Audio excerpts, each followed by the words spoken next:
Hey everyone, welcome to our full video review for the Aorus X3 PLUS V7.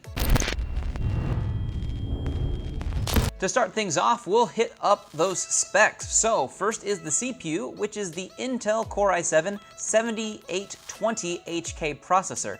The GPU inside is an NVIDIA GTX 1060 with 6GB of DDR5 RAM.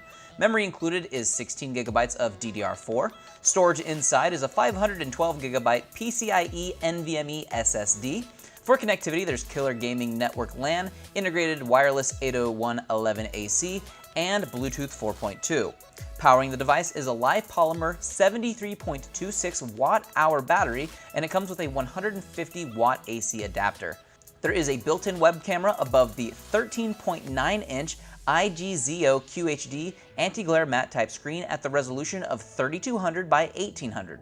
On the left-hand side of the device is a mini DisplayPort, HDMI port, USB 3.0 port, headphone and microphone jacks, and a USB 3.1 Type-C port. On the right-hand side is an SD card reader, two more USB 3.0 ports, and the power button. And on the very back of the device is a power plug-in port and the Ethernet port. Taking a look at the interior of the X3, down in the very front you notice we have the battery pack that occupies almost about a third of the machine's total size, so a pretty large battery pack for the device itself. Then over here to the right we have an M.2 right here. We also have an empty M.2 slot right here if you wanted to expand your hard drive capacity in this machine. So a couple of options there. You could also upgrade, get faster speeds or larger sized ones as well. We have our wireless or Wi-Fi right here, located just right there on an M.2. We have one stick of memory located here. There's an empty slot right above it, so you could expand pretty easily if you wanted to add more to the machine. And then for our cooling, we have fans in the corners that push their the airflow out the back, kind of in a diagonal manner out both sides, and then they share a copper heat pipe across both the GPU and the CPU. As for the display on the X3, its IGZO panel looks good with vibrant colors and good black level representation. It rates as a 72% NTSC color gamut and also holds up really well from a variety of viewing angles. The keyboard has white backlighting with 3 settings for off, low, and high for the brightness. Using the keys while typing is pretty standard, good tactile strokes, and good feedback for the keys.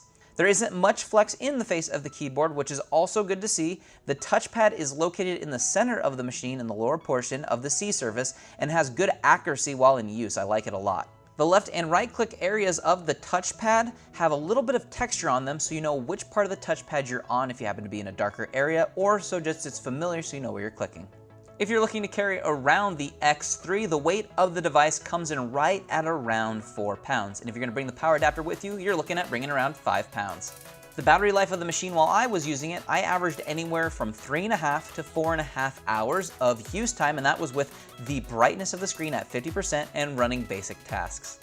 Checking out the temperatures while running games, as you can see with the heat map, the temperatures do build in the center of the device, and that's because the GPU and CPU are both centrally located. So you will feel a bit of warmth there, but around the rest, it's nice and normal. And as for the noise or the volume that the fans create while you are gaming, up away from the device, we had readings of 45 decibels. Coming up close right in front of the device, we had 55. And then coming around to the side of the machine, where the fans exit their exhaust, we had readings of 66. Moving on to some of our testing, we started off with Firestrike, which scored 9,997, which is better than 69% of all devices that have ran this test. Really good score for a 1060. Next, we ran Cinebench. Our OpenGL score was 97, and our CB score was 768. You can see how it stacks up on the left-hand side of the screen.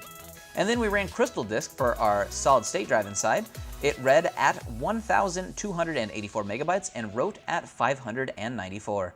Now onto our gaming tests. We ran all of our tests at 1080p instead of the native resolution of the screen, as the 1060 would struggle a lot to run these games in its native resolution. So starting off with Grand Theft Auto on very high, we ran it with no MSAA and then an MSAA at ×2 and ×4, FPS readings of 85, 81, and 73. The temperature of the GPU was at 88 degrees and the CPU was at 87. Our second test was with Rise of the Tomb Raider on medium, high, and very high. We had FPS readings of 60, 58, and 53. The GPU's temperature was at 89 degrees Celsius and the CPU's was at 87. Our third test was with Dirt Rally on medium, high, and ultra, and we had readings of 85, 69, and 66. The GPU's temperature was at 89, and the CPU's was at 86. And then for our final test, it was with Hitman on medium, high, and ultra, and we had FPS readings of 64, 60, and 60 again. Our GPU's temperature was at 80 degrees, and our CPU's was at 88. If you're looking to put a personal touch on your machine, be sure to check out our extensive customization options before you check out, including upgrades available to RAM, storage, cooling, overclocking, custom paint, hydro and graphic wraps, laser etching, one of my personal favorites, and much, much more. If you'd like to take a closer look at any of the specific BIOS menu screens, make sure you pause the video on the one you'd like to view closer.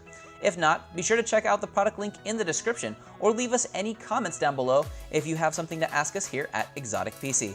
I've been Andrew saying thanks for watching, and be sure to subscribe for future product overviews and reviews.